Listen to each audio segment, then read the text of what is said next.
Welcome to the Whovian Wire podcast, in which we go through each episode of Doctor Who and yap about it, because we're both Doctor Who nerds. This is Josh, and I am Alan, and in today's episode, we are focusing on is Series 2, Episode 1, New Earth. How exciting. How exciting. Oh, hello. It's the first... Toasty says hello as well. Aye, Toasty the cat, for anyone who's listening and not watching. Yeah, it's the first episode with David Tennant where he's not, asleep. So we actually get, granted, he gets, well, maybe 10% of the episode isn't him, but still more than him being asleep for 80%. So we'll take it.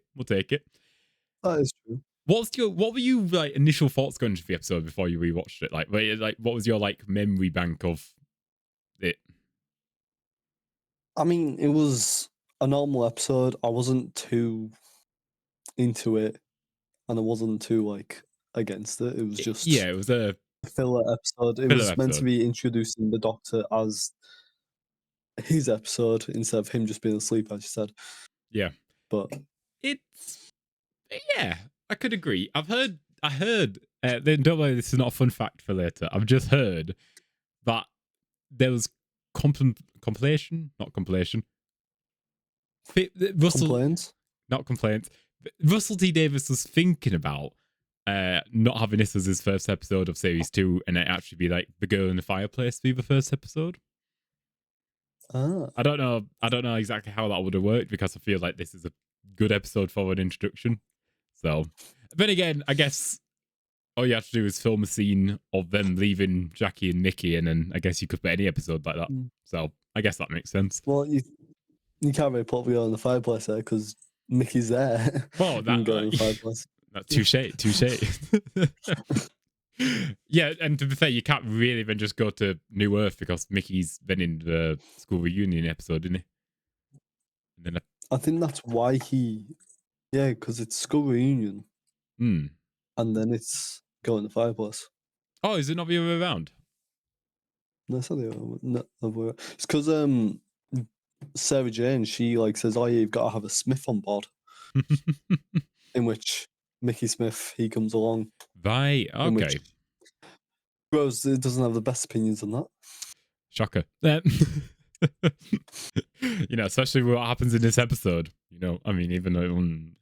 Well, anyways, on that note, we'll get into the episode as we should.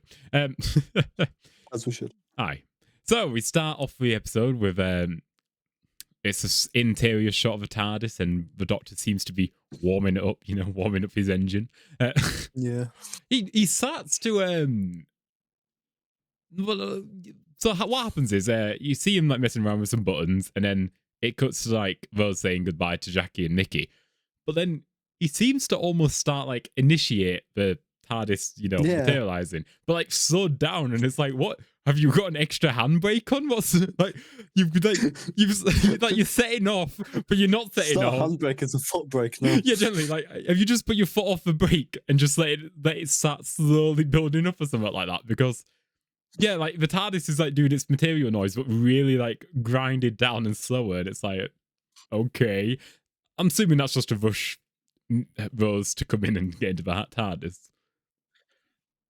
I don't know. Maybe it's just to set a bit of an accelerated pace at the start, because Rose has said bye to Jackie and Mickey a lot.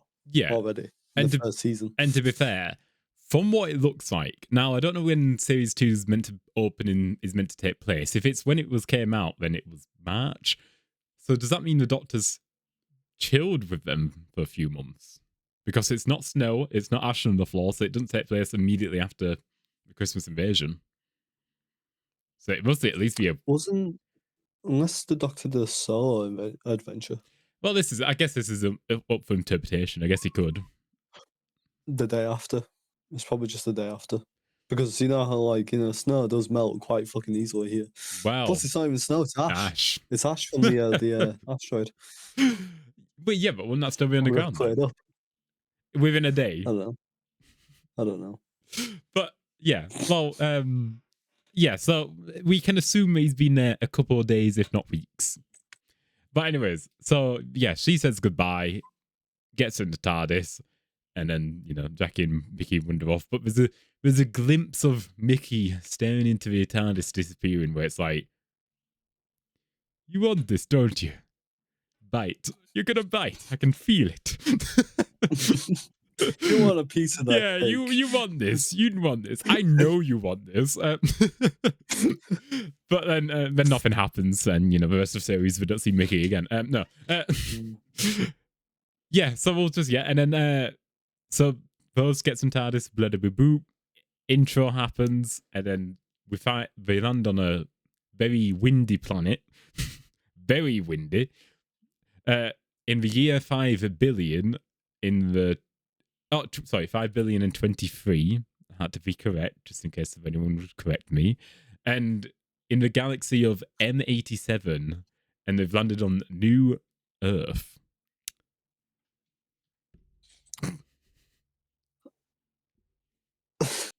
I'm getting numbers mixed up here. Because I think of like with end of series 3 when they go to like, is that like the year 1 trillion or something? Yeah, 100. No, is it 100 trillion? Is 100 trillion? Because the Doctor's like, this is impossible. Oh, fair. I didn't know. I get numbers mixed up because like it doesn't. That's meant to be the end of the universe. Yeah. But then, and then there's the billion, and I can't obviously billion, trillion. Yeah, no, million. I think it all sounds think very similar. I think that's 100 trillion, but we're still away from that, so we'll get back to this episode. But yeah, ways away. Yeah, another month or two. So yeah, it's year 5 billion. They land on a new planet called New Earth. I don't think they call it New Earth, do they? Or is it just? I think it's called New Earth. No, I think it's called New Earth. But what they go off is what they do the whole new thing. It's New York. It's New York. But then he goes, okay. well, it's the 15th incarnation of it. So it's New York.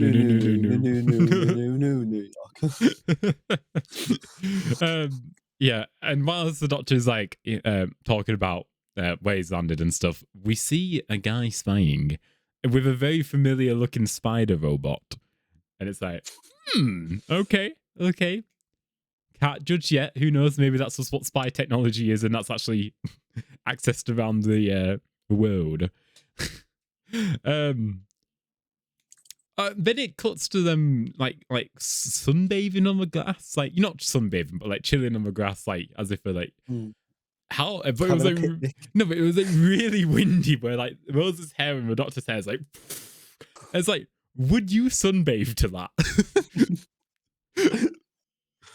I can't tell if they wanted it to look like a really sunny planet or something like that. Chilling on the grass. That's all it is. It's just chilling on the grass. If I'm correct, behind the scenes, there was actually like a massive like windstorm with grey clouds, and it was really shit out when they filmed it. But they've had to make it look nice and natural, and it's like, but just, which I don't know. You wouldn't, would you, lay down in the grass and yap to someone whilst it's like a fucking windstorm? Each to their own, I guess. I don't know. I wouldn't, but someone would. I guess that's something we shouldn't really analyze. Then we hear a very familiar voice wanting the Spider-Bot to get closer.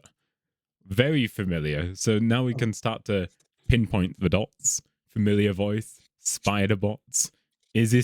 Could it be? We don't know yet. We don't know yet, but we have our thoughts. But then the Doctor gets up and is like, right, well, before we go adventuring, I just need to run into this hospital because I've got something from my psychic paper, which is like saying something like, please come, help. Something, I can't actually remember what it says. Ward 26, please come, or something. Well noted. Especially with the fact they do go to Ward 26. So then there's... I spent a lot of time in hospital, okay? I know my way around them. So yes, and then it's revealed that it's Cassandra. Like she's like, I know that person. That's Rose Tyler. but who's the man? So they get into the hospital with the doctor pretty much saying like how he doesn't like hospitals very much. And then we start to get a gag, which is like a running gag with the 10th Doctor, which is he goes into like hospitals and museums and always is like, where's the shop?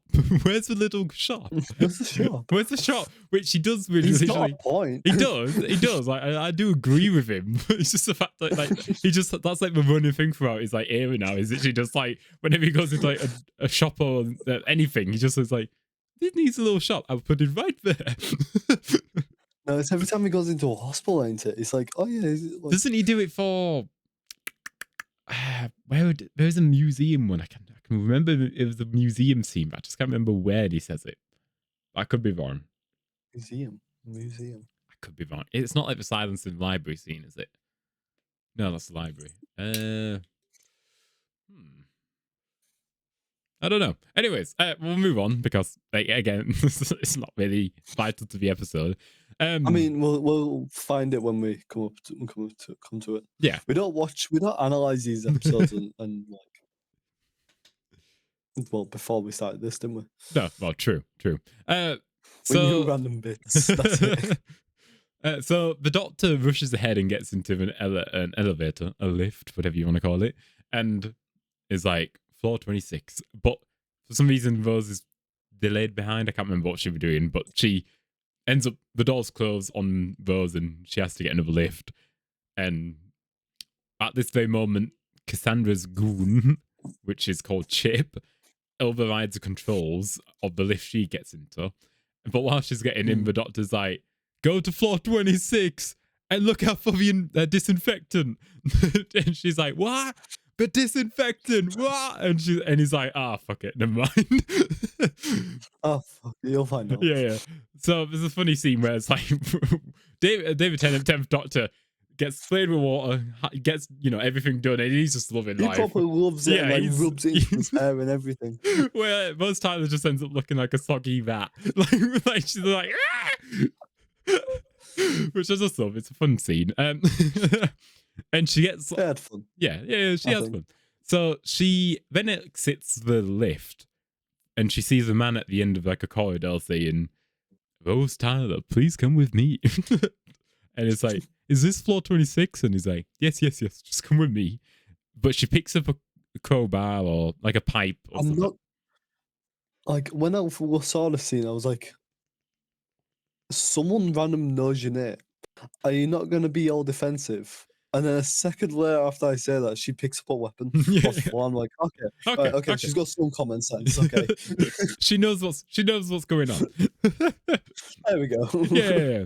Like, oh wow, someone actually smart for once in a TV show. Crazy. And then we go back to the doctor, and he's like going around the ward 26, what she should have been on. And he brings up the shop again. He does speak to one of the nurses, saying, you need a shop. Why? Who knows? But the hospital is a place of healing. Well, a shop could do some people a lot of good. Yeah, not me. Yeah, not me. I don't need a shop. I just think it would be beneficial. Bo's trying to make an empire with small shops in hospitals, apparently. Anyways, and the doctor's looking around the patients, and he goes up to a guy, and I'm not going to try and even mention the illness he has because I don't remember what the illness is called, but what the illness is it turns you into stone pretty much, but there's no cure for it for at least another 1,000 years at this point. So the nurses are still like, trying to keep him comfy whilst he dies.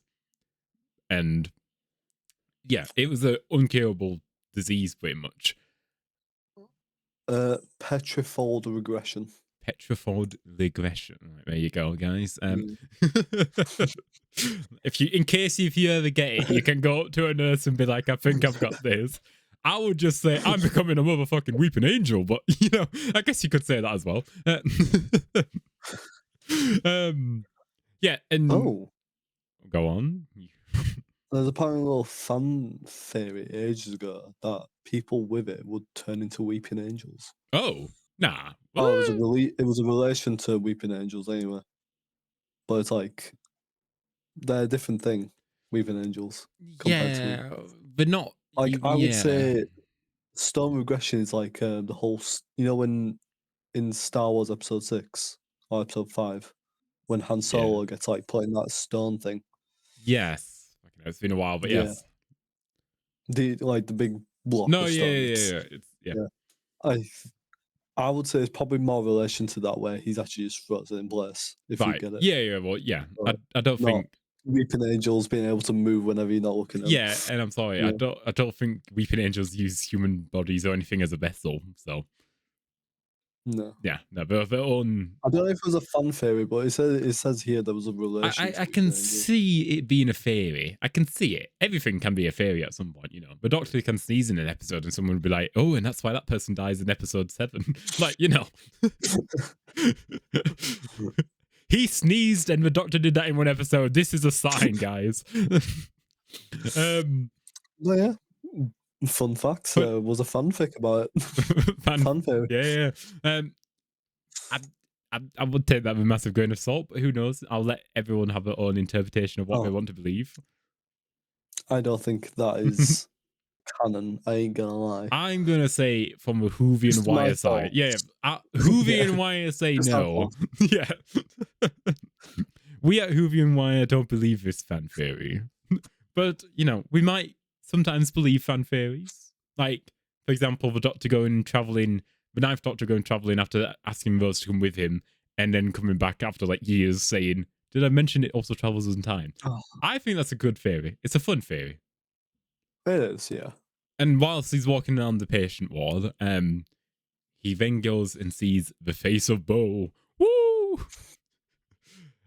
I like Face of Bo, even though we only see him like 3 times. But does he have wheels in this? Does he have wheels, guys? Like,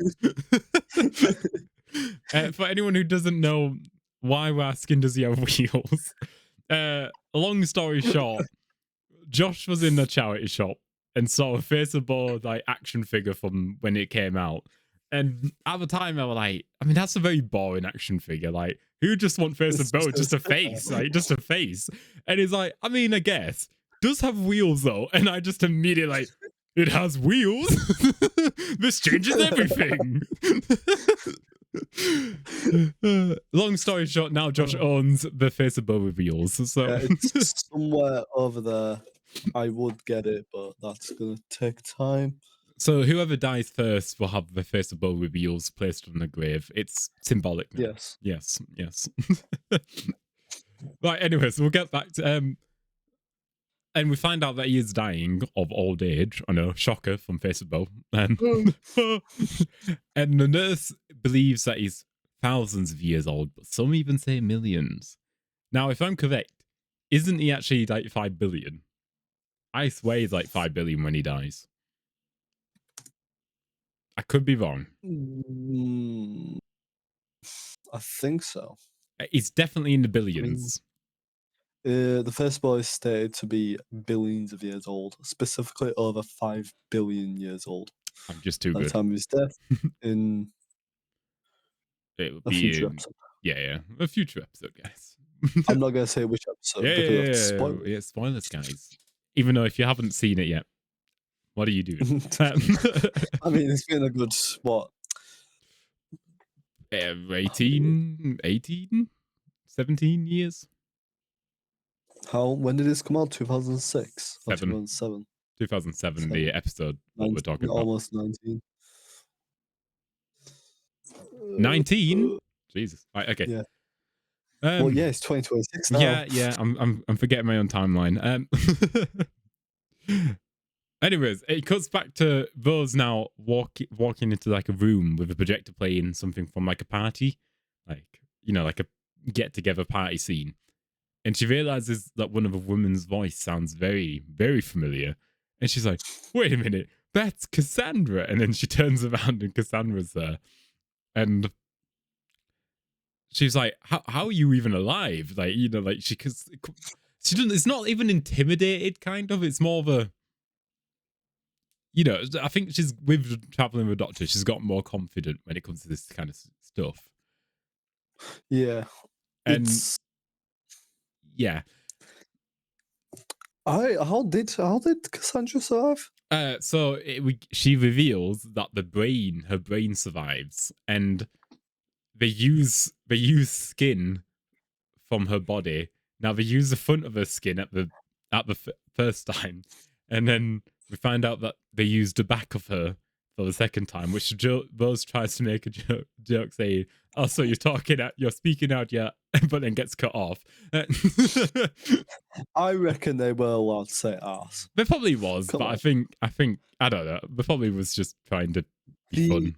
the only reason why they probably couldn't is because, well, it's BBC and it's meant to be a kids show.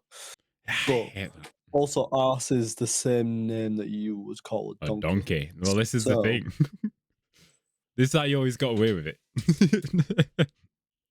um, but then she's like tries to get Rose to come over, but in doing so, she's actually kind of mind gamed Rose because she ends up walking backwards, like, no, I'm getting out of here. But she steps into like a bit of a room and then gets locked in place with some beams. What do you say? Beams? Magnetic beamy things. electrical, like it's these electric things, aren't they? Yeah. So she gets locked in with the electrical magnetic field thing, locked in place pretty much. She can't Yeah. move. And then Cassandra immediately it was like now to Chip, and pretty much her life force enters Rose's body and takes control. Now, I always find this scene like kind of awkward, I would say. Oh no, actually though, before we get to that scene, I'm forgetting that it actually does go back to the doctor first. Uh, How does it? yeah. I thought it just carried on. No, yeah, Thank no, God. I know, yeah, no, yeah. So it's all in the cutting process of Doctor Who. No, we've Oh yeah, because the god's companion's away from it, so it cuts. Then it cuts to it cuts yes. to this, and it cuts to that, and cuts to this. Yeah, so the doctor's now speaking to like the nurse who looks after Faceabo, and she tells him Faceabo has like a secret which he will only tell one other person just like him. And the doctor asks, what does that mean? And the nurse says, it said he'll talk to a wanderer, a man without a home, the lonely god. And the doctor, whilst that is happening, just gets like really serious. And he's like, oh, he's talking about me. Oh, Oh, bit egotistical, ain't it? just a bit. But I mean, I guess he is classed as the lonely god. That is true. He may be classed as it, He but is, still. well, he's the last of his kind. Or so he thought. Or so he thought. you Spoilers. you are not alone. No, yeah, guys, honestly, if you've not watched Doctor Who yet, please don't listen to us talk about that I too. mean, it's fair.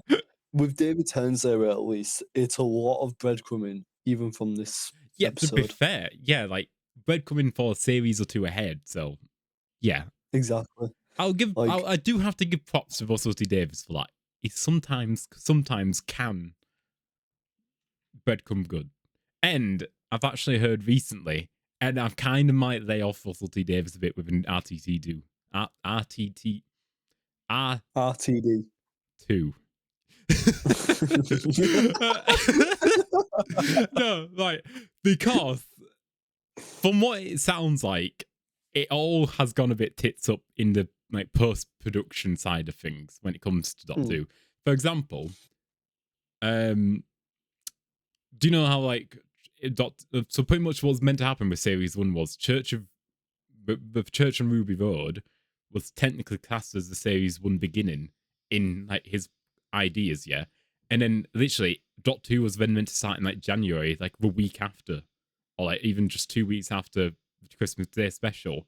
So Space Babies would have been episode 2 of series one instead of it being like the premiere of, Doctor Who, Oh. which I think that would have been a lot better because we're making people wait 4 months or whatever it was to then have Space Babies as your first episode. Whoa, it's not great. It's not great. It's the only problem with Christmas specials, if I'm honest. You can't rely on them to be proper. No, Like, I guess. Could you count End of Time? what's Christmas specials? It's a Christmas special, but it's also integral to the story, ain't it? With the whole Yeah. Thing is, a master thing. Christmas special is, I guess you could be able to skip them out and not be. I mean, I don't know why you would, but I guess you could like skip out a Christmas special and it not impact anything. Like, for Yeah. example, a Christmas Carol episode from Matt Smith. It's a very good episode. I would never skip it. It's a very fucking good episode. But it Oh, is that the doesn't. one with where he like goes throughout the guy's life? Yeah. Yeah. A really Oh, yeah. fucking good episode. Like, I will say it now or here, guys. Expect a good rating from that. I really like it Yeah, it's a as very well. good So, episode. It's one of my favorite, maybe episodes of Doctor Who. Top 10, maybe top 15. but like, It's up there. but the thing is, that is not integral to No, this is the what I main mean. This is what I story. mean. Like, if you Same don't with watch it, the yeah, Ruby Sunday, though. exactly. Like, if you don't watch it, it's fine. You can skip over it and it doesn't impact the story at all. And that's what Don't know why Christmas. you would skip over it, but Yeah, exactly. But it's why I don't know why you would have Church of on Ruby Road as your first episode, anyways. Just because people will see a Christmas special and think, oh well, it's like series. I guess Christmas Invasion. I would class that as episode 1 of series 2, to be honest. I just count it as a Christmas special because it's very Christmassy. But integral. That's all. It's not in. Yeah, but it's not integral, maybe. But how we watch it is BBC iPlayer, so we can skip it, but it won't skip it on automatically. It doesn't go straight from regenerating into David Tennant to No, that's true.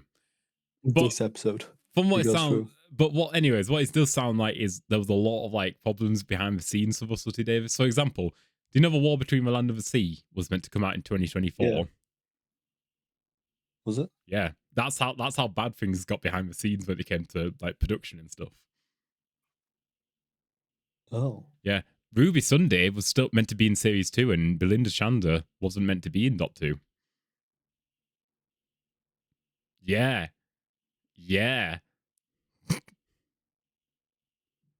I don't like Belinda I am not gonna lie, me neither. And then the whole get me home, and then we find out. But I think if series 2 was Ruby Sunday, that would have been better.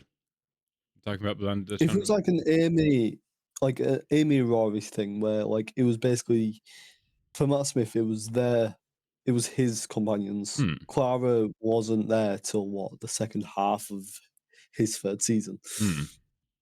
So if it was like that for Shooty, because I'll be honest, the connection between Shooty and Ruby was, I quite liked it. I think it did Again, it gave off proper companion to Doctor. Well, exactly. I can't remember the reason why Ruby wasn't in series 2 as much. I can't remember the reason, but anyways, the plan was for her to be in series 2 throughout, and Belinda Chandler was actually made for a Christmas special, and then turned into a series 2.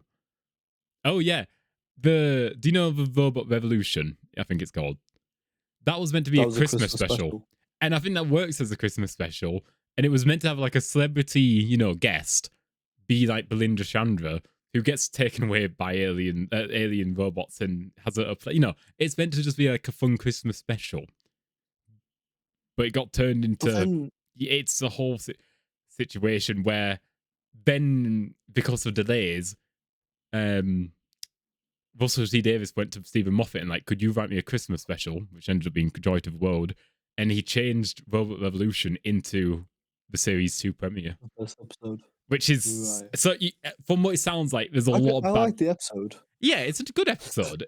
But it sounds like Russell T Davies has had a lot to try and deal with behind the scenes, which is why I'm going to lay off him a bit.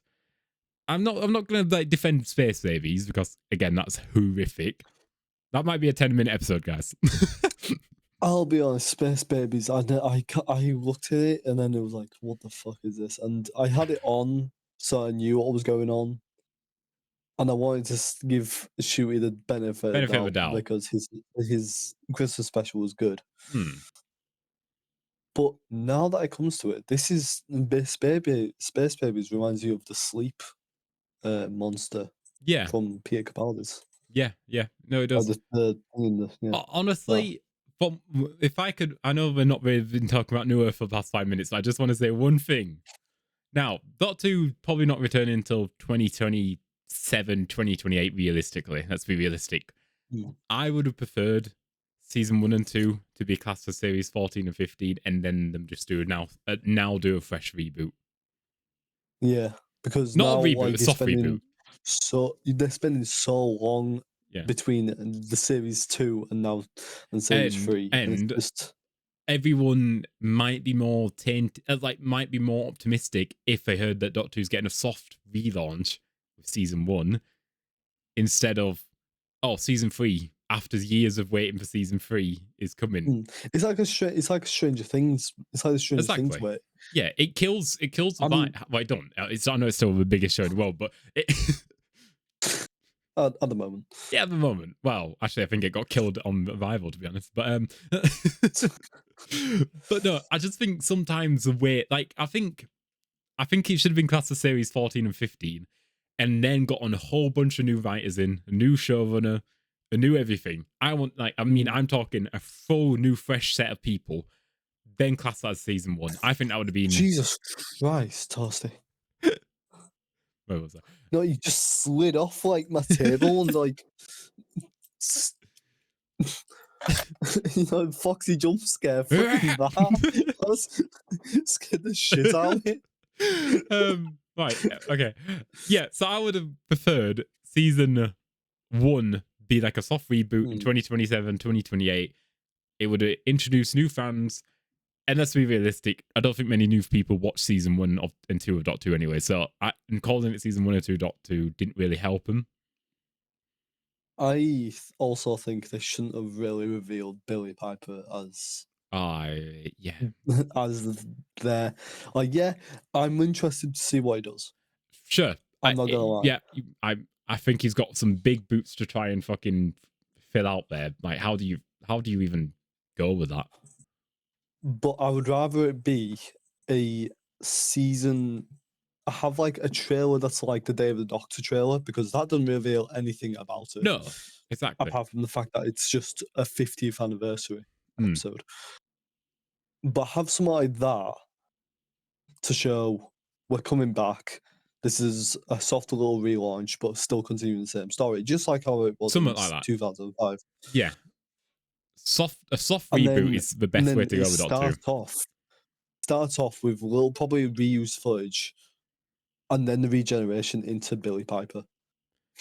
Yeah. And then that would have been like probably perfect. Just like, oh, they bring back a face to probably bring back old viewers. Well, I say old, us. Bring back us. The young viewers, And then- the baby faces, the people And fresh as a then- daisy. and then just carry on, because it's most likely to be probably a Christmas special. Yeah, well, episode, isn't Billy it? Piper. Yeah, it is, yeah. And then David Tennant might come back, and then he regenerates into a brand new face, and then carries on. Because I feel like that's gonna happen. yeah. It's Billy Piper and David Tennant. The The Doctor's gonna be like, "What the fuck? How the fuck are you that face?" But can we kill the 14th Doctor off now? Can we just see him die? I hate the fact that he's just roaming around whilst there's the 15th Doctor. He fucking faded away in Sutek's. Genuinely. Bro, And so then came and you did Also, think, wouldn't that mean there was 2 Sutex in there? because I'm sorry, At the same that time. is not therapy. That is pure dread.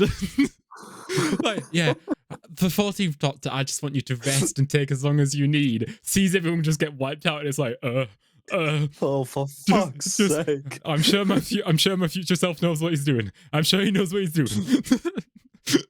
I don't know, but I don't like that. I don't like the fact that even is the option. He's there. Yeah, He's just. I'll be honest. I don't like bi generation. I'm not a fan. And then they used it twice. He used it with the Rani as well. Which was horrific. Yeah. Anyways, I like the idea. I'll be honest. I like the whole bi-generation idea, but it doesn't work with what happened in the season, and No. also with this whole thing with Sutek being in the TARDIS for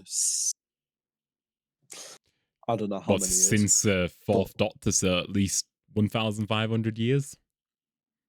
Exactly. Yeah. He's just there and in the whole console, even the whole everything. It just doesn't make sense. It doesn't. It doesn't. Like I get that Doctor Who doesn't make sense to begin No, with. but it's meant to have some realism to it.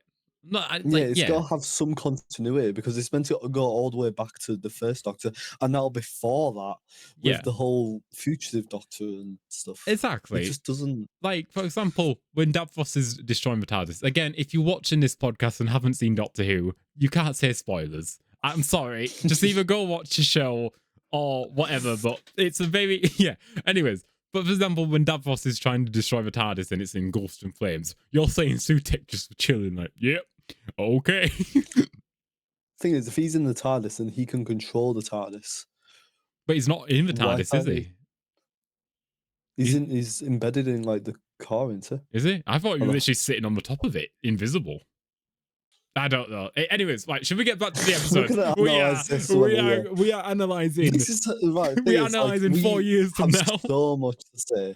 We have so much to say about the whole of Doctor Who that it just comes across. It just comes into everything. It all weaves in. I'm sure. I was literally thinking we could have its own episode of just talking about the whole of it and like just one massive retrospective Doctor Who. Yeah. Well, we'll do that at the end of the podcast. Yeah, in 4 years' time when we both withered and old. But yeah, we'll get back to the episode. Again, I'm sure everything we've talked about somehow links to New Earth. A sprinkle. Hey, fuck it. Hey, fuck it. Hey, fuck it. Sutek is in New Earth. That's all I'm saying. That's all I'm saying, guys. Sutek is in New Earth. If we take the whole he's sitting on the TARDIS, that's what links everything together. Do you agree? Sutek's in New Earth? I think Toasty agrees with us. Toasty agrees. And that's what links this like 15-20 minute yap session all together. So we actually intended to yap about this all, just in case if you guys are questioning. How far in the episode are we? We're still talking about Cassandra about taking over Rose's body. So like what, 5-10 minutes? 10 minutes in? 10 minutes. The yap was just too crazy, Josh. What can I say? 10 minutes in, and this episode's probably already an hour. Alright, anyways, okay, but this is what I mean. Let's just continue then. You just eat your Easter egg and let's just continue. Oh yeah, happy Easter everyone, apparently. Right, so we got back to Cassandra now, like getting up, like saying, moisturize me, and then she's like, wait a minute, I've got hands, I've got legs, I've got hair. And then this scene's always like maybe a bit cringe. I don't know why, but like, you know, they were just checking out Rose's body. How cringy must that have been to like act? It's I didn't like it. And this is what like I said to you before we started, is like how really out of pocket it is. Even for Doctor Who. Yeah. Like you're literally you've got a camera facing the back of her, literally her stroking around that. Yeah. But it gets because a bit. Someone else has taken over her. It's awkward. Right, we just had to cut. I'm not gonna lie. I can't pretend that we just didn't cut. So there's been a cut, guys. So there's might be a random abrupt cut. This is the cut. Something's happened. I might post it on Instagram as a behind the scenes blooper. So if you wanna see potential behind the scenes blooper, it will be up on our Whovian Wire Instagram. Potentially. Right. Anyways, let's get back to the episode. Like, so yeah, Rose is checking out her body. We said that. We talked about it. We yapped about it. So let's continue with then the doctor ringing Rose, like wondering where she is because she's been gone a good solid 5-10 minutes. And Cassandra's now needing to act like Rose, and she's like, "How does she speak?" And it's like, "Oh, the British Cockney, is it? English Cockney? Old British English Cockney, I think is the accent she wants to interpret it." Or yeah. Which the doctor doesn't really like even pick up on, but he's like, "Wait, come on, man, get to floor 26 or whatever." And then it cuts to the doctor now speaking to one of the nurses about like how Because he sees the patient he saw at the beginning of the episode who's suffering from From the stone disease. from a stone disease called. You're the smart one, Josh. Go on. Yeah, I've got a Google. Petrifold regression. Yes, which is he is now fully cured from. Like he's fully recovered, fully healed, and the doctor's like, "This is impossible, Incurable. It's incurable, incurable. incurable." And now the doctor's like, "This is impossible." Incurable, God damn it. I am a doctor, and I say this is bullshit. But yeah, so now the doctor's like speaking to one nurse is like, "This medicine is way too advanced for your time." But then one of the nurses is now interrupted by another nurse, sister. I'm gonna say sister, nurse, and whatever because the class as sisters, under the religious act of being a nurse, I think. Yeah. So if I Like randomly, nuns, aren't they? yeah, so if I randomly say sisters, nuns, or just cats, I'm meaning the cats. The cat doctors. The That, cat seem doctors. to cure people somehow. Yes. And but one of the nurses now interrupts and like, "You need to come like with me, sister. It's urgent." So they go to like a room filled with like pods, and we're like, "Okay, this is menacing, a bit more dark and grungy than like the modern technology hospital we've seen, which is like all lit up and bright." And yeah, they open up one of the pods and like you see like a man's arms reaching out, like begging for help and like, "Where am I?" You like begging help, like pleading for mercy and stuff. But they just seem unfazed. They do not give two. They're like, showing a bit of signs of actual human life. Murder him. That's pretty much what happens. Is like they close up the pod and just say, like, incinerate him. We don't. Yeah, no point in him actually having human emotions. So just incinerate the guy. The nurses, by the way. So we can tell that there's something dodgy going on, and then Cassandra then meets up with the doctor. Cassandra being Rose, by the way, just in case if you forgot. And the doctor starts like questioning Rose's voice, and she comes up with like well, it's a new Earth, new me, and then the doctor just makes a joke saying, "Well, I can't talk, new doctor." But then out of the fucking nowhere, Cassandra just grabs the doctor and kisses him, like full on snog. The doctor just left flabbergasted because she then just walks away and he's like, but then whispers to himself, "Still got it," or something like that, doesn't he? Like, Still got it. Still got it. Which I don't know if that was like the first sign that the doctor knew something was up with her, or if he generally just thought he's got the moves. I think probably one of the first, but also the fact that she didn't care. Yeah, that's She true. would look at all these people that's dying and it's like, well, we're not there yet, mate. We're not there yet, mate. We've just spoken about the entirety of Doctor Who in the future. Right. God forbid I spoil something 1 minute in the future. Honestly.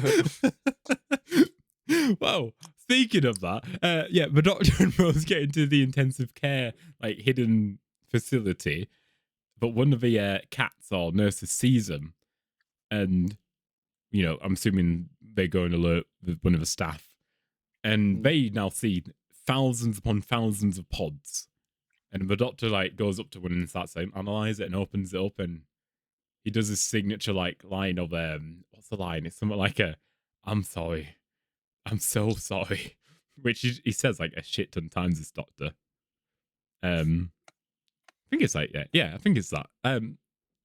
But then you can tell, okay, so the doctor like knows what's going on with them, and Chavy, that's what it is. Chavy? She tries to sound like proper Chavy or something, doesn't she? Yeah, well, Cassandra. she's like. That's what I was trying to think of, like, what's the term that like even I use still? It's Chavy. And yeah, so Cassandra is like, "What's wrong with these people?" And the doctor's like, they've been plagued with every single disease in humankind, and it's like, or history, whatever she says. So we find out that the sisters are using all these people as like lab rats and experiments to find cures and stuff, which is horrific.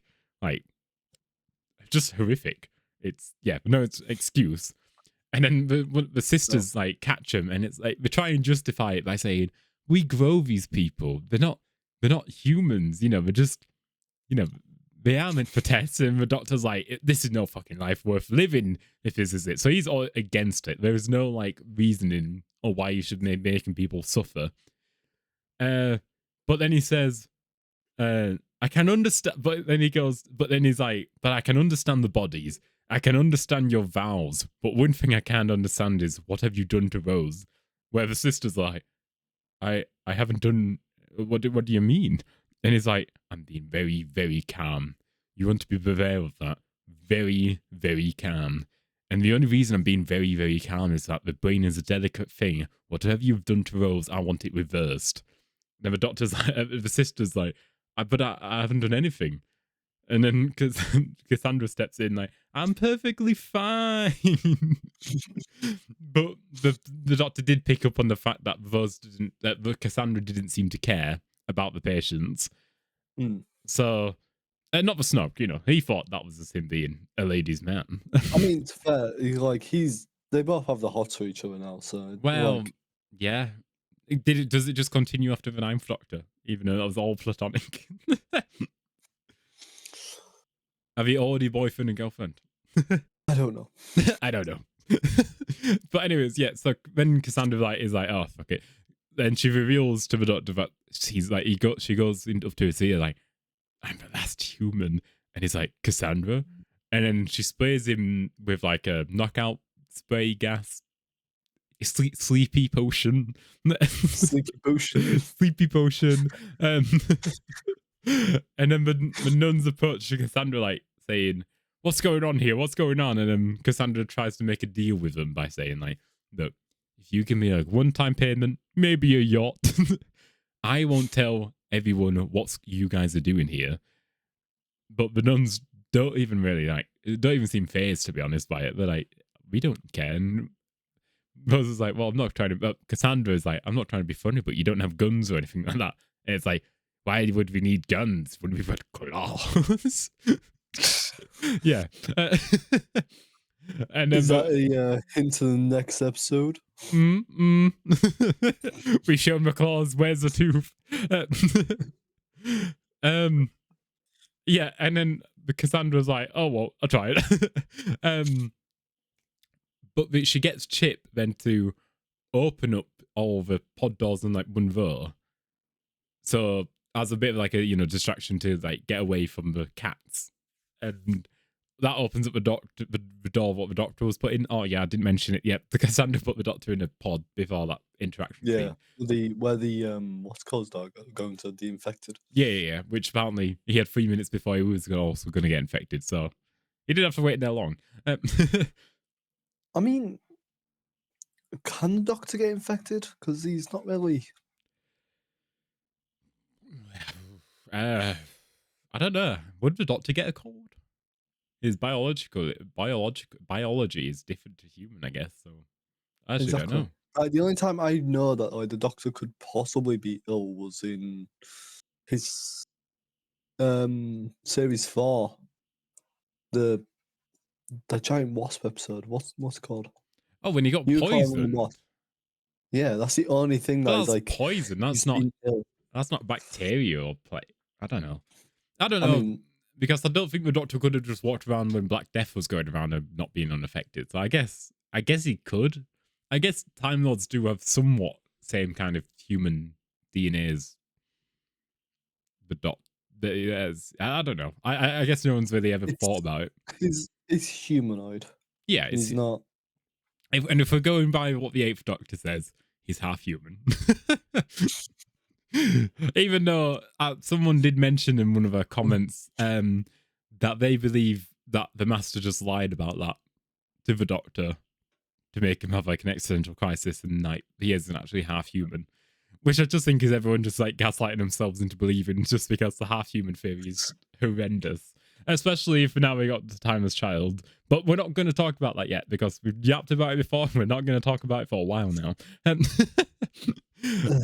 So, anyways, the Doctor and Cassandra then run away with the patients all surrounding them, like, you know, two nuns, and one of the infected patients is like, I'm going to free everyone. Or like, I don't know, we don't like this. And he causes like all the pods to open, all like thousands upon thousands of infected. So one of the nuns gets infected, and we see like a very bad CGI shot, almost like a still frame of the the infection of the plague like infecting the cat, and the other one like runs away and like alerts like an emergency, this emergency shut down the hospital. There's an quarantine thing happening, and whilst that's happening, the Doctor and Cassandra do make it down to the basement, and then for the Doctor then to turn around like, get out of Rose now. And she's like, I can't. And he's like, your atoms, you can just beat atoms in the air. Which I don't know why she doesn't do, which I'm assuming she can't do. I'm assuming it has to be in a body. But I don't know why the Doctor would say that then. I don't know. It does seem actually quite off because if she can't do it, then he's basically saying, "Kill yourself." Pretty much.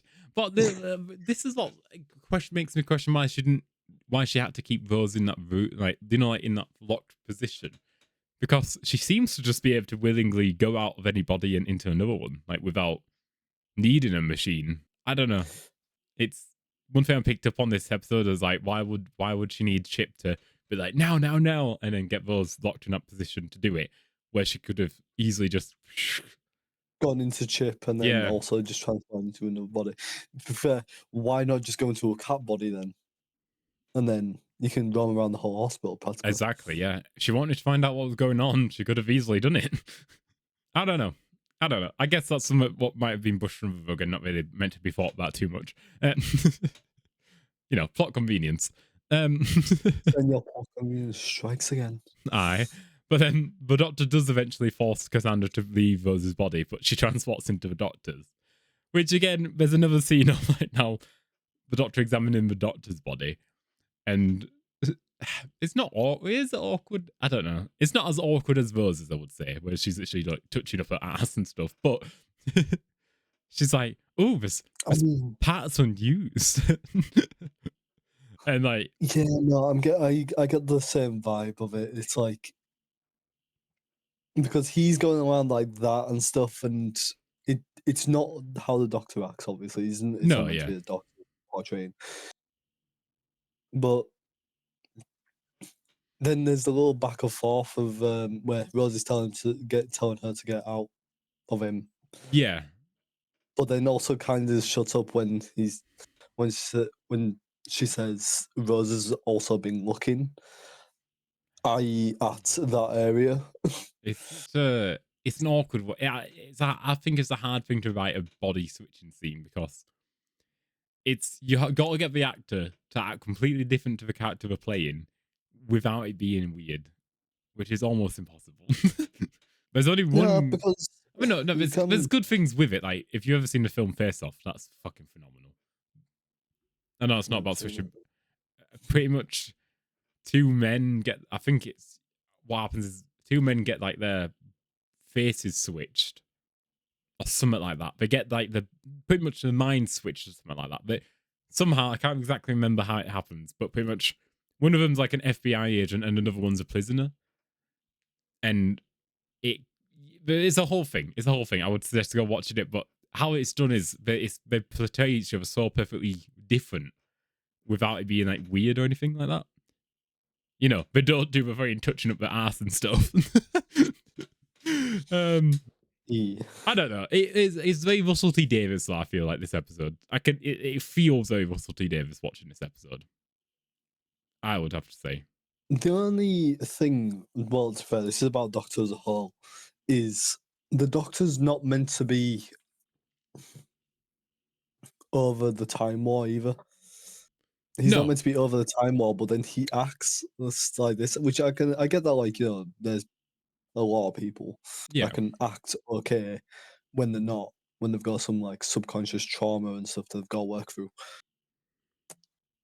But then like he acts so differently and he acts completely fine. Well, And then the only time he acts sad and stuff is when he loses someone. I think that's just because this incarnation of a Doctor has that personality. Again, all Doctors have a different personality to them. You know, some new man is sauntering away right now. I mean, when does the Time War get brought up in 11th Doctor? Barely. It is talked about a lot in Christopher Eccleston's, a lot here. But not until the Day of the Doctor. Yeah, not until the Day of the Doctor. Yeah, exactly. Which I can get that he's probably over it a bit, where he does mention in there, Doctor, like, oh yeah, he moved on. But you can't just move on it. You just can't move on. No. From something that you've had to do. You don't. His whole rule where he doesn't kill people. And he spent an entire incarnation killing people. Oh yeah, he's hit billions. Yeah, 2.47 billion. It's like that one episode of The Doctor's Wife where it's like, fear me, I've killed hundreds of Time Lords. And then the Doctor just turns around, fear me, I've killed them all. Yeah, like he goes around saying that he's killed a bunch of people, but then he doesn't kill. And it's... I can get that he's meant to act scary. He's meant to be a very scary guy. Yeah. The guy who went to war, a good man went to war kind of thing. It's also a brilliant episode. But just doesn't... It doesn't feel consistent half time with his personality. Like, 11th Doctor's goofy. He's meant to be goofy. His outfit's goofy. Everything about him is meant to be goofy. He's meant to be and then when he's serious, he can switch from being serious to being goofy.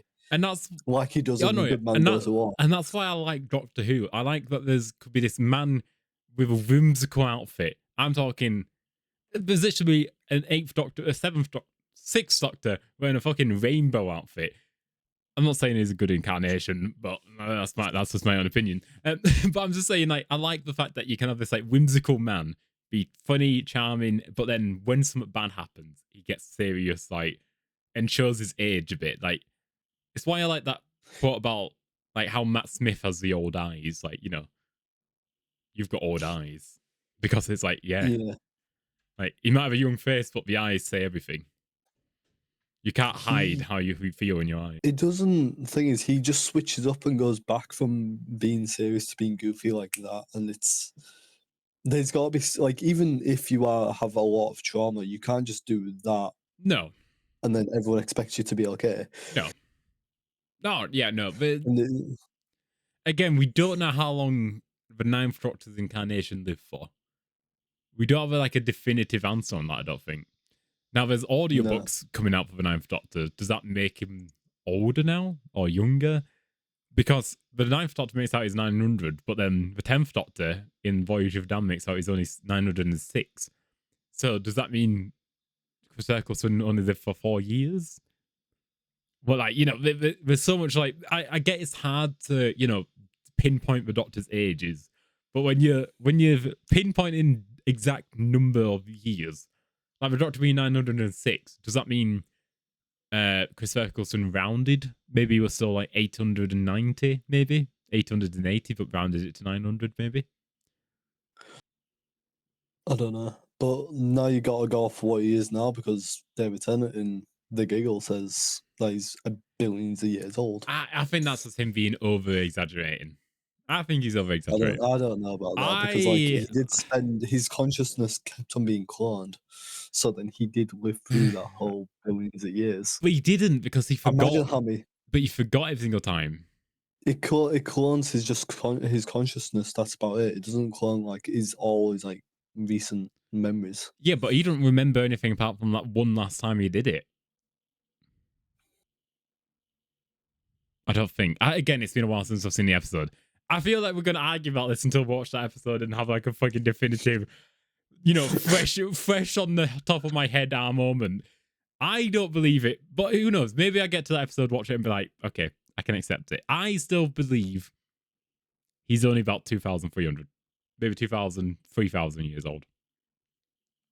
I think that. I could be wrong. I could be wrong. Mm, I don't want to definitively say, oh, I'm correct, because I could rewatch that episode and be like, okay, that's me yapping. okay. I could be the same. Yeah. It just, from my point of view, because what he does is connect it up to his head, and then like it clones him Yeah. through that. So, but each clone is still getting older, and he's cloning from the end of that point. So in the end, he's still getting older. He's just getting a fresher body, That's true. a repaired body. No, So, yeah. And the other thing, why we probably shouldn't be even trying to figure out his age is because there's now, how long was the War Doctor actually fighting? How long was the Fugitive Doctor alive? And I don't even know where you put, I think that's classed as before the first Doctor. So does that mean the Doctor wasn't only like 200 years old in the first Doctor? Was he actually like 3-4? There's so much I don't even know how to like fucking comprehend. he's 23 years old. There you go. He's 23. Let's just move on. Honestly, you could generally say that there will be a theory out there where it's like, yeah, actually, that's correct. You just don't know, man. You just don't know. You could make out he's like the length it takes to watch the entirety of Doctor Who and be like, oh, that makes sense,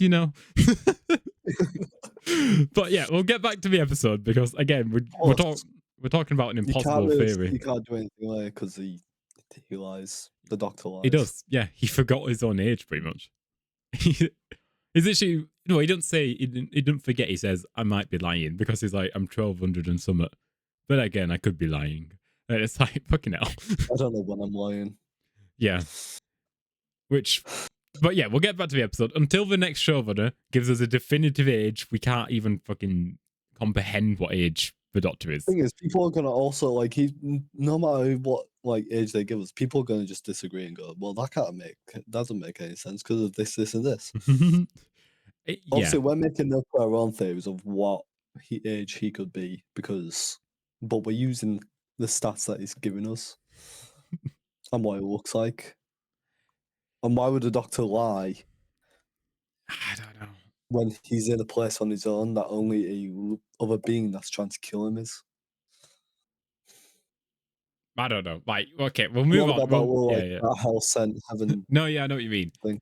We'll just move on because I think it's an impossible thing to answer because there's so much. It is. The timeless child, the War Doctor. There's so many things being added into Doctor Who which just make it almost impossible to actually pinpoint how old the Doctor is now. Anyways, so what happens is she's examining David Tennant's body, well, the 10th Doctor's body, should I say? And we do have the awkward moment of like saying, he likes you. No, you like him, or something like that. But then the infected break in, and he's like, what would the Doctor do? Like, as the Doctor, what would he do? And Rose is like, the ladders. So it pushes Rose aside and starts climbing the ladders first. And, Rose starts climbing them as well. But then one of the nurses grabs, like, hold of Rose's foot and, like, tries, like, explain herself or, like, refuse what's happening. She pretty much is like, this is your fault, pretty much, doesn't she? Yeah, it's putting it on the people that, like, just got there. Kind of thing. Yeah. And she ends up like, getting this wouldn't have happened if you guys weren't here, kind of thing. Yeah. And yeah, she ends up getting touched by one of the infected who also climbing up the ladders. And she just falls. I don't even know how far was she climbing up them ladders for? Because the drop is insanely high. Was the ladder inside a room? It looked like it. It looked like it was at the bottom, though. It didn't look like she was getting onto ladders which went further down. Or I don't know if it was like ladders that led up to another set of I don't know. I might get the still shots of this episode and be like, well, it was actually like an hour long journey of just going up some ladders. Like, oh my god.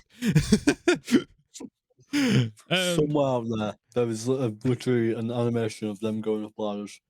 Arguing. Just loop it. No, just loop it and get 1.2 friend to watch the entire thing just on loop, like a 4-second loop. Like, this is fascinating. Just get you to watch it. Worst thing is, you'll actually do it. I would not. Well, we'll see. No, yeah. So, anyways, Rose is like now saying, you need to open up the door, use the Sonic. And he's like, what, this thing? And she's like, I don't know how to use it. And Rose is like, fuck, right, okay, just go back into me and let the doctor open the door. She says like, okie dokie. And she goes back into Rose's body like, oh, I'm a chav again. But the doctor just points the sonic screwdriver at Rose, at Cassandra, as if I love that he keeps pointing the sonic screwdriver as if it actually can do something. And he's like, leave Rose's body now. Scientific instruments, not water pistols. Generally, how the 10th Doctor's using it. It doesn't actually make sense, because what would actually force her to be? I think he must be using it the same way. Like, I don't think Cassandra knows what sonic screwdriver can do.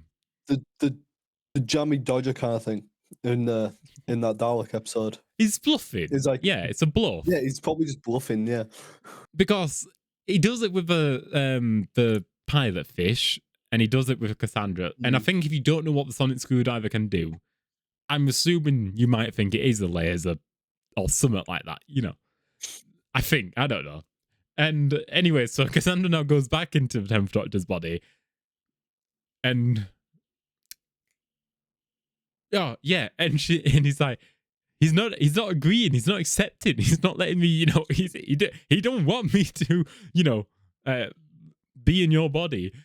And Rose is like, well, you need to do something. And she's like, oh, I'm going to regret this. And she goes into one of the infected people below him, which when the Rose and Doctor open up the lift, jump in, and then Cassandra's like, oh, no, you don't. And she teleports back into Rose's body, and the lift door's shut. And Doctor's like, oh, come on, just leave. But then we see like a very like upset looking Cassandra / Rose, and she's like, I was inside their heads. They've never felt the embrace of someone. They've never been loved. You know, she felt how cold and empty they feel, which kind of makes the Doctor have some sympathy for her. And wouldn't you? Yeah, I guess. Again, you are in my mate's body. Well, love interest body, I guess, but still.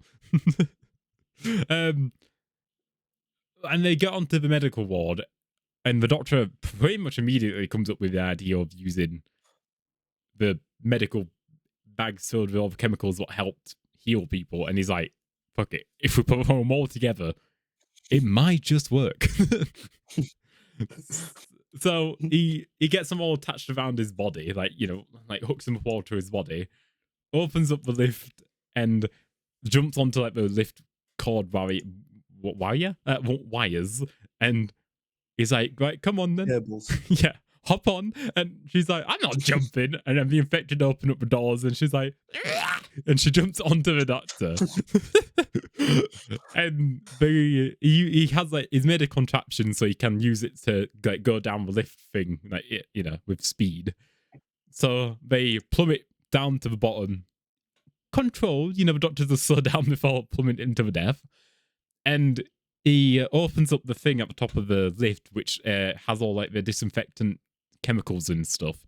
And he starts pouring all these liquids into the bucket to, well, you know, yeah, he just pours them all into that.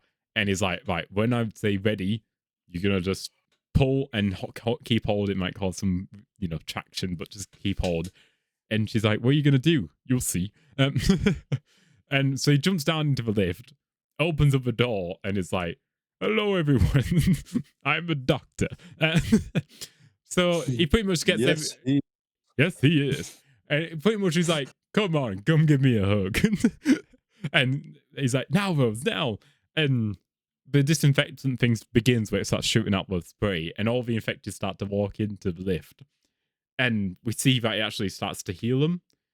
And before you know it, enough people have been healed where he's like, go embrace, go in, you know, go help each other, go hold each other. Rose not having a clue what's going on at this point. Cassandra, she's like, what's going on down there? What do you mean embrace?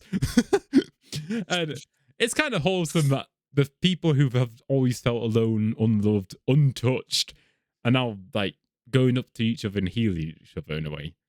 I think it's like a nice moment. Would you agree? It's like it's ironic.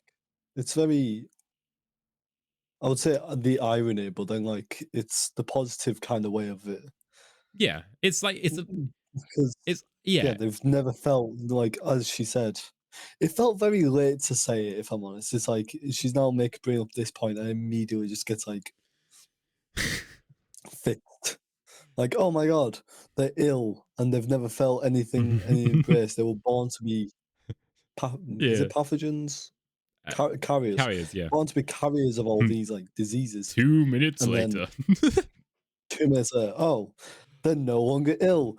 Oh, they've no longer felt the embrace. I will They've no longer say, not felt the embrace. And it's what's like, your thoughts on the pacing of this episode? We're wrapping up now, to be honest, guys, so we can talk about it right now. yeah, it felt, well, like I said, that last bit was very quick. It's a bit quick. I won't lie. Him just getting up into the lift and immediately in his head immediate. Not even he don't even look at the fucking bags. He's like, right, I know what I'm doing. You don't even have like a thought. I don't know if that's been cut or if that's actually just what happens. But I will say that We'll does just feel a say bit that quick. that's what happens. I will say though, 'Cause this it's been cut episode, for a reason. I will though say I think the pacing is still better than series 1 episodes. Because there's a few, but we had a lot Is of it episodes. a 5-minute wrap up?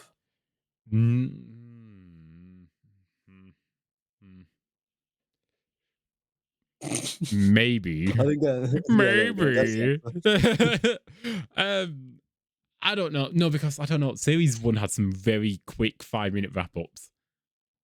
Mossum had it. It's They were like like long game. That was a very quick wrap up. That was an insanely quick wrap up.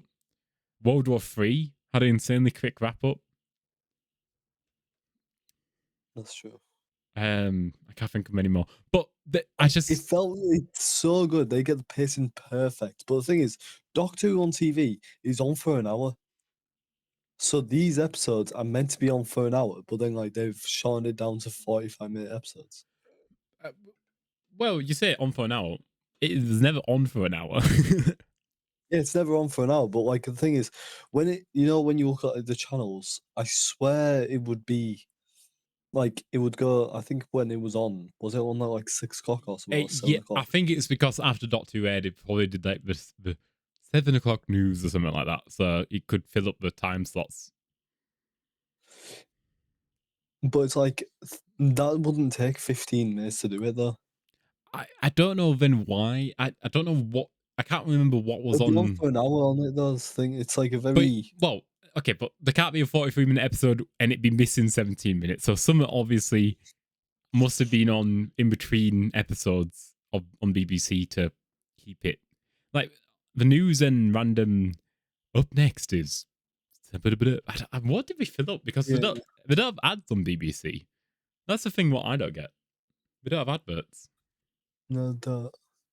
But that's why it's confusing because they would be on for an hour. Like, Yeah, you no. could probably have like 5 I minutes. do of agree. critical I do news, which agree. they do, but I do agree that Doctor Who's normally like it feels like a 1 hour long show. it's just that like with the amount of time they should be getting, Yeah. and even when they're showing like all the other like shows, them wiping like chocolate from earlier. But it's like it's on for an hour. It shows it on the channel that it's on for an hour. So why not have it on for at least close to that? Because I think I had this issue with The Simpsons. My parents noticed it. It started at like it says it started at 6. One started at like 5 past, and then immediately went to an advert at like 11 or 12, and then the advert would be on for like 5 minutes or something like that. pretty much 5 minutes, yeah, and then it would finish at 26. That's so It's only a cheeky. 20, which they are 20-minute episodes, not including like the credits and stuff. Yeah. But wouldn't, and I get that adverts can take the piss, but it's like have it on for 20 minutes then. Have it on the time slot of what it is and then have it as the actual only thing. the only thing is This is more of a problem with the BBC and like all the other channels. The thing is, actual Doctor Who. They do have control over how long an episode is because again, some episodes have been what I think one's that should be like 40 minutes, I swear. One's been like 46 minutes. So they've not. It's not like they've been told you need to get, a certain minute count. Like The Simpsons, I think always have to be like 20-minute, 21-minute episodes, don't they? Something like that. I think I could be wrong. I don't know. That's the thing. It's very weird. Where BBC With, like- episodes can be like one episode can be 5 minutes longer than another one, and it's like I don't know. I don't know. I think I don't know. The BBC are just weird. They're just weird. But yeah, It's a very weird thing though. It's like obviously I have no control over this kind of stuff, and we have no effect on that. Nah. And we're meant to be talking about Doctor Who, not Yeah, BBC. should we get back to the no, not back to the BBC. Should we just get back up and It's wrap up just the so episode? weird, and It's weird. Something that's always like been on my mind. Is like, why have it as like 45 minutes if it's not going to be on for the hour that it says it's on for? No, I And yeah, do it does agree with feel you. like an hour episode, but then like it does have a quick wrap up, which you've now seen in these analyzations. No, I will agree with you there.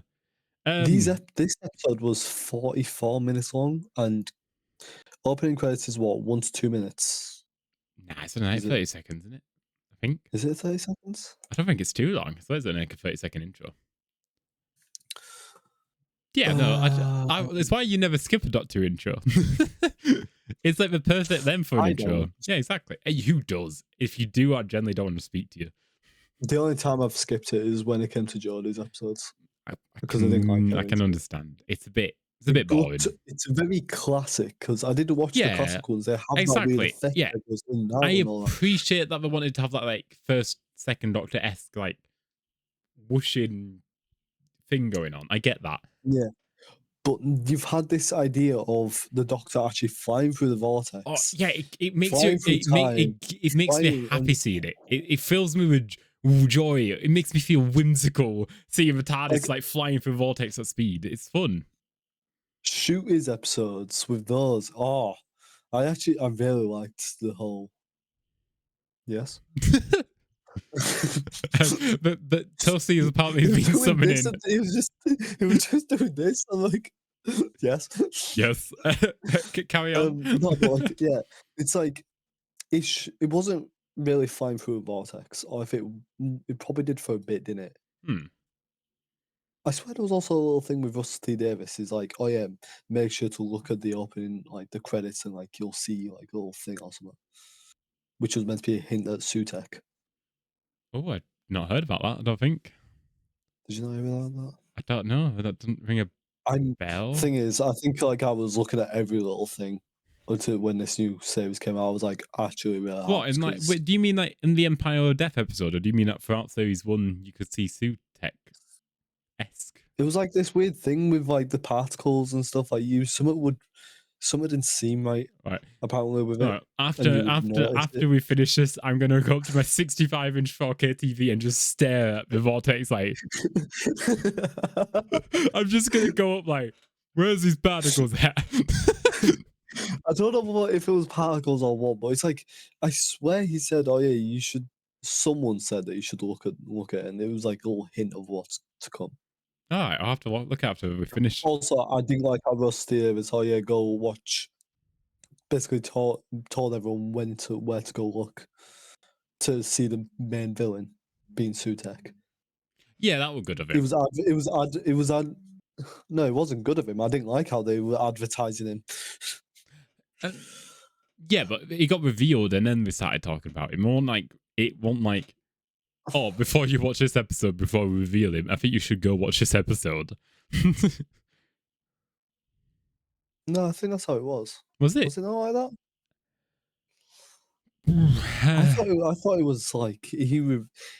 That's a oh no! Wait a minute! No, because actually, we've had speculated that it might have been Sutek before, didn't it? I swear speculations are different though, because this was direct confirmation that it was Sutek before the video aired. I can't remember.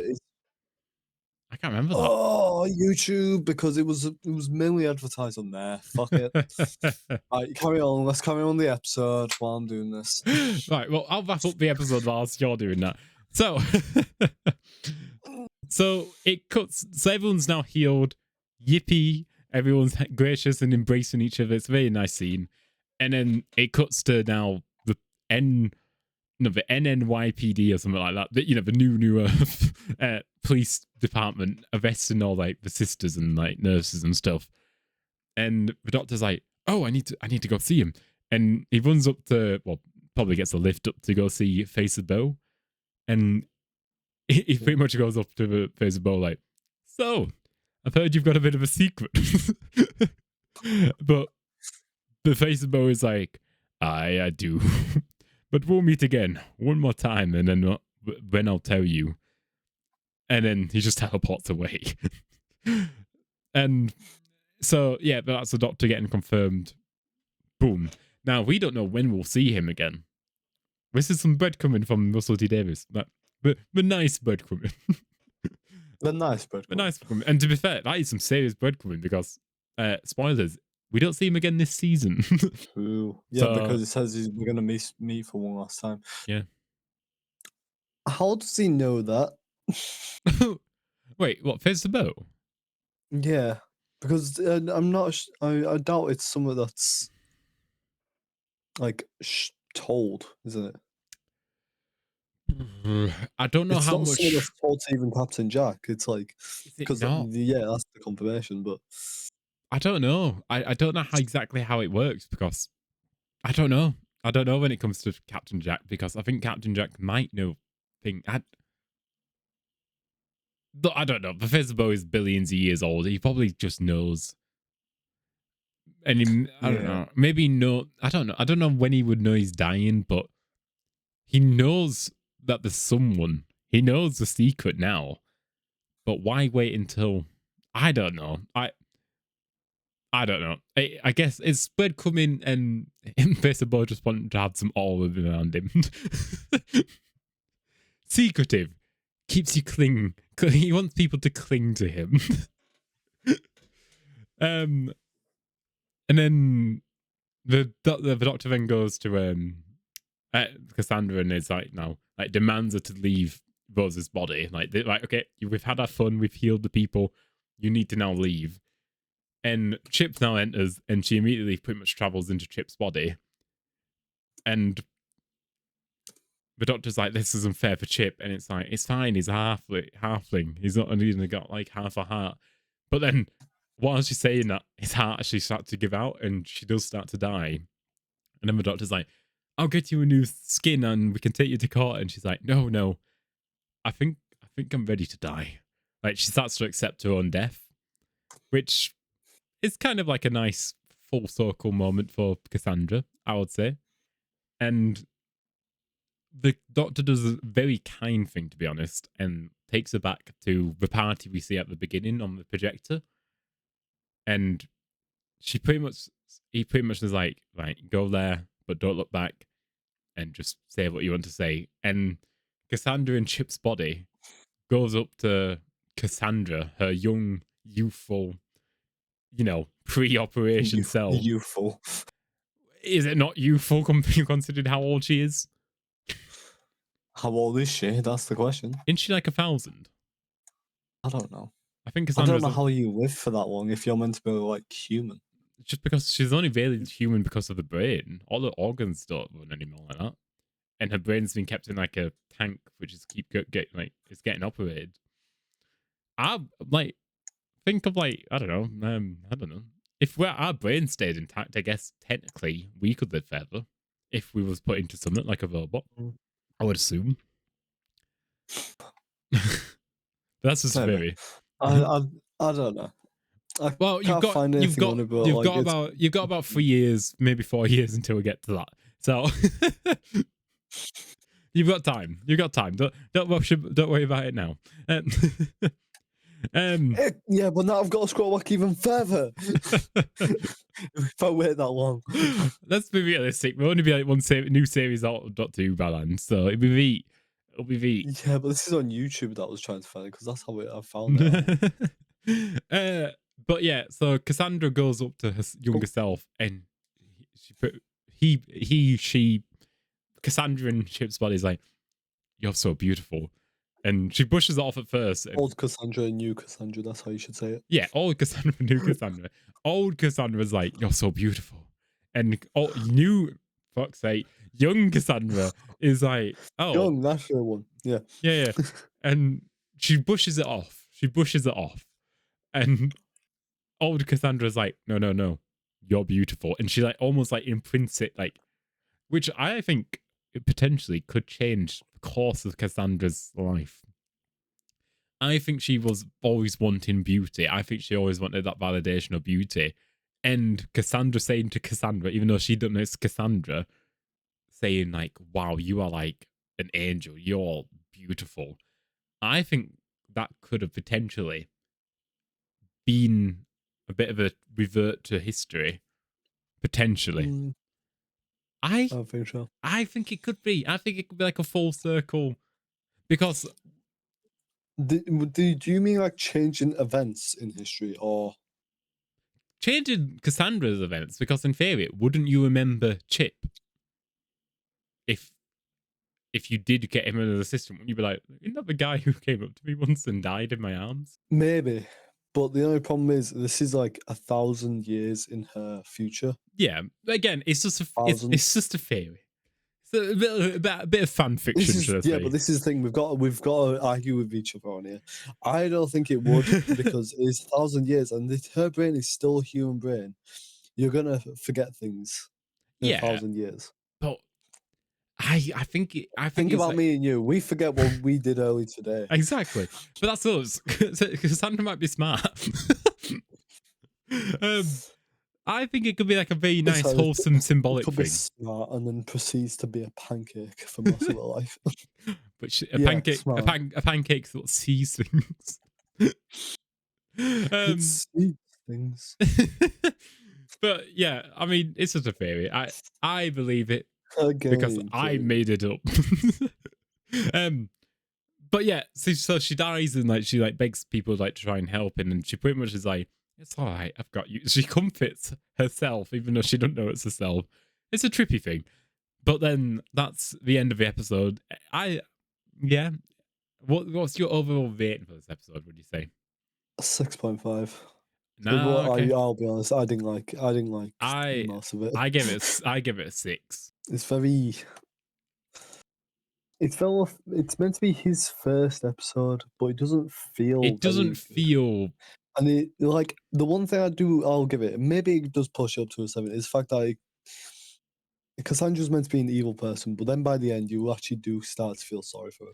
Yeah, but I will say the character development on Cassandra's side, she doesn't just feel like a hollow pancake. It shouldn't just feel like a shallow pancake of a man. But that's about it, because the last episode you've got the whole sexualization, the whole like them going back and forth with, oh yeah, I know you've watched, I've been inside your brain. And it's like, I don't like that.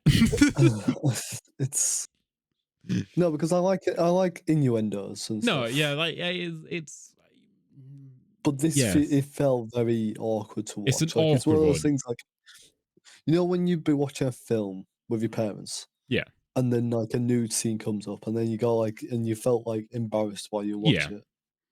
It felt like that, even as a 22-year-old guy, in my on my laptop watching it, I still felt like this is just summer. I get that. No, I get that. I do. Yeah. So I would say 6. If you say a 7, do you want to just do 6.5? No, we'll just keep it at a 6. All right. Okay. It's like it's better than World War III rating. There you go, guys. It's better and longer. I reckon if we actually went back, and you keep this in the podcast, if we went back and like with the confidence we have now and how chatty we are, we'd probably end up with a full-length podcast on World War III. That's one thing I will have to say, guys. Yeah, I think even though we didn't like the episode that much, I think we have, we've gotten a bit more confident, would I say, with yapping. So we've gotten to a point where we could take a bad episode and probably stretch out to at least 40 minutes now. 40 minutes, maybe 50. I thought And this. with the sidetrack we had earlier with I'm my not. Yeah, chocolate egg. I'm not gonna lie, guys. I thought this was gonna be about a 40-minute episode. I thought it was gonna be like after a few hour-long episodes. I thought this was gonna be our first 40-minute one. I think it's been a bit longer than 40 minutes. So It's been 3 hours. well, anyways, you guys will know what the definitive time is at the end because obviously after all the cutting and stuff. But yes. Anyways, time for the best bit of the podcast. I know it's your favorite bit, Josh. Alan, I mean, I'm having my chocolate egg. So. you interrupted me. Right, where was I? Alan's fun facts. Woo! It's the best bit of the episode, man. Right, so some working titles of the episode was Body Swap and The Sunshine Camp. The Body Swap, I kind of can. I mean, I think New Earth is a good name, anyways. It's nothing special, but I think it works. The Sunshine Camp, I'm not even sure why that would work. Because everything's meant to look happy and like utopia, but then there's something underneath. Meh. But it doesn't really work because it is meant to be. If it was a camp or something like that, then maybe. But yeah, New Earth it's just the meaning behind it. Yeah. This episode marks the first use of the 10th Doctor recurring phrase I'm so sorry" in the series, because it does become like a recurring thing. That's his like emotional depth of David Tennant. It's better than emotional depth than shooters. Yeah, in his first season. Whilst doing a like audio commentary, Russell T Davies explains that in the original script, the face of Bo was going to die in this episode, and the only way for the Doctor to cure all the diseased was to kill them all. But then he read Stephen Moffat's introduction segment in the shooting scripts book, in which Moffat naturally mocked Davies by stating he creates interesting characters and then melts them. This made Davies decide to have them all survive instead. I just love the fact that Stephen Moffat criticised his work and Davies were like, oh, well then. I guess I'll change that. And another reason... That would be a very much darker and maybe better episode if everyone did like die. Well, if all the thingy people died. And the one reason why they baseball didn't die this series was because they then came to the decision to end for those to leave at the end of the series. So they didn't want to have two big canon moments happen, and they felt like leaving it until next series for Peter Bohr would just be a nicer thing instead of him dying this series. Apparently, two big canon deaths. Are you saying? Yeah. First of all, death's big, and he also would be setting up some what would have to still wait a year for if he did say it in this episode. The only thing I'm saying is if he died during this episode and didn't die during obviously his next one, it would make sense to him say we will meet a third time, because obviously he knows the Doctor. Yeah. So yeah, he would know that. Would I wanted to see everyone die? Yes. No, okay, and I think that would actually up the episode. The way you said that. No, but I think it would be. I think it could have potentially upped the episode's point to a 7 or 8, because I think seeing this whole episode being a bit goofy, a bit and then him actually having to kill everyone, it would add like a bit of like an emotional weight over David Tennant, 10th Doctor a bit. I think. The thing is, the whole everybody lives. I was gonna say like everybody lives thing, but not everyone lives. Most of the cat nurses don't. But even then, there was no emotional connection to him. There was a bit making us connect a bit to the. Yeah, but it doesn't. It feels very in whole. This episode is very light-hearted. Yeah. Yeah. Like, maybe as the first episode, it's probably not best that it's a very dark episode. But if it was like a mid-episode season, everyone dying and like the Doctor not being able to save everyone, I think would add a bit of weight. That punch, I would say. He could do so much more. So much more. All right, we'll get back to the facts. Billy Piper, which I actually didn't know, which even makes the scene even better. Billy Piper didn't know she was going to get hit with water in the lift, but Russell T Davies kept it in the final cut as he thought it was too funny to cut. So that's her raw reaction. Okay, that's good. No, that's actually brilliant. Raw reactions. That's brilliant. Like did that they, genuinely did they makes. tell? Did they tell David Tennant? David Tennant must have known. I'm assuming.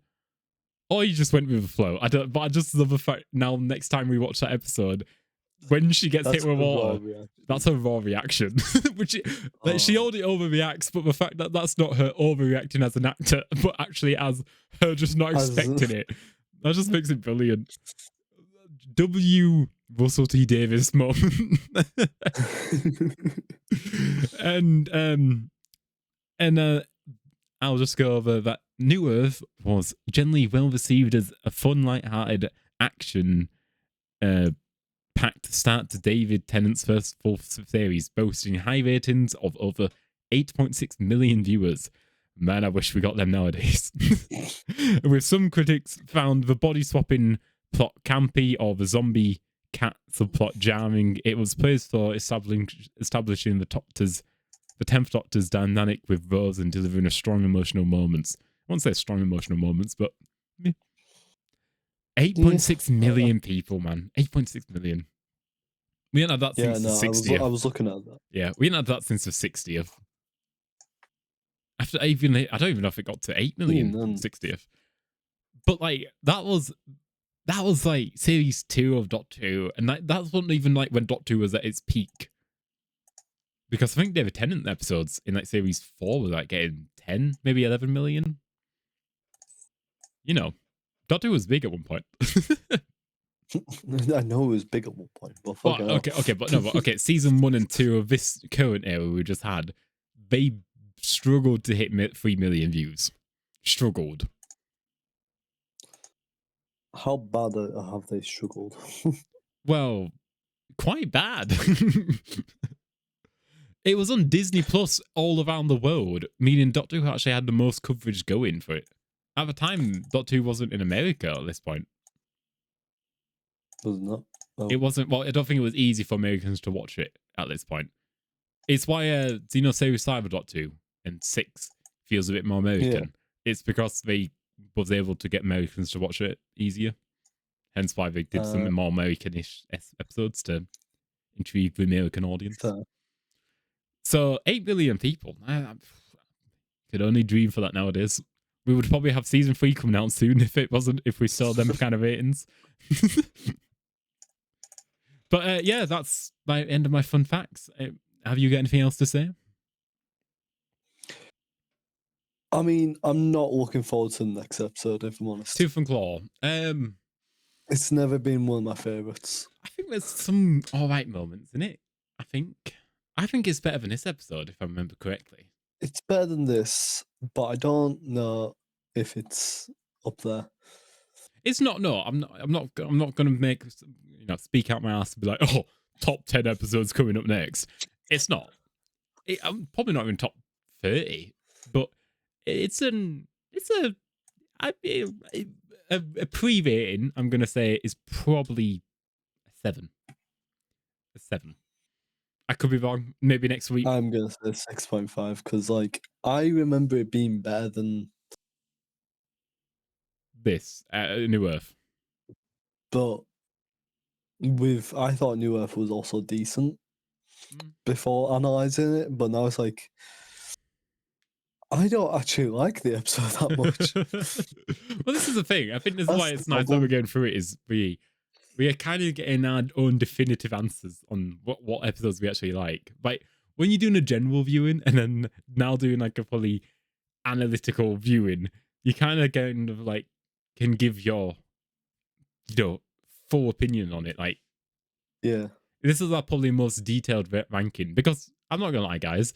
Every year, me and Josh pretty much go through Doctor Who and rank every episode like differently. I think our rankings have changed like 7 times, but I think this now we've one's got like a very we're strong. talking about Yeah, it properly. this is like a and strong, definitive nail on the head.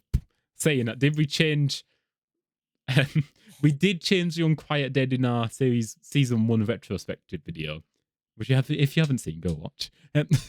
We're just like, yeah, we talk about every episode in series 1 and wraps it up nicely in a bow before we start series 2, which we'll be also doing for series 2. So yeah, we did change that ranking, but that is like our full-on nail on the head ranking list. That's our definitive, I would say. Yeah. So yeah, I mean that's the end of this episode. If you enjoyed, please subscribe and like. And feel free to comment if you don't like us yapping or, or anything. Or give your own ideas of videos. Yeah, video ideas. We can't think of everything. We do have some ideas in the works, and when I say in the works, cooking in the ovens of our brains, and not actually done anything too towards them yet. But we got them off here. We work, okay. We were. Like I was working today, and I'm working tomorrow and Monday. Yeah, but and I'm sorting out some other stuff, which you guys don't need to know about. So yeah, we do have some videos coming out soon. We're gonna try and get them out soon, on top of doing the podcast episode. But yeah, and if you want to get more like memes and coverage on Whovian Wire, go follow on Instagram, Whovian Wire. We've got some very big memes popping off. We've got some big memes. But we also might post the behind the scenes of this episode, which has been cut. So if that interests you, please go follow. Thing is, I need the video itself anyway. Yeah, you were getting that when I edit it at like 3 a.m. in the morning, the day before the podcast. I just need it, please. I need it. Right. Anyways, hope everyone has enjoyed this episode, and I will catch you in the next one for New Earth next week. Goodbye. Goodbye, everyone. Goodbye.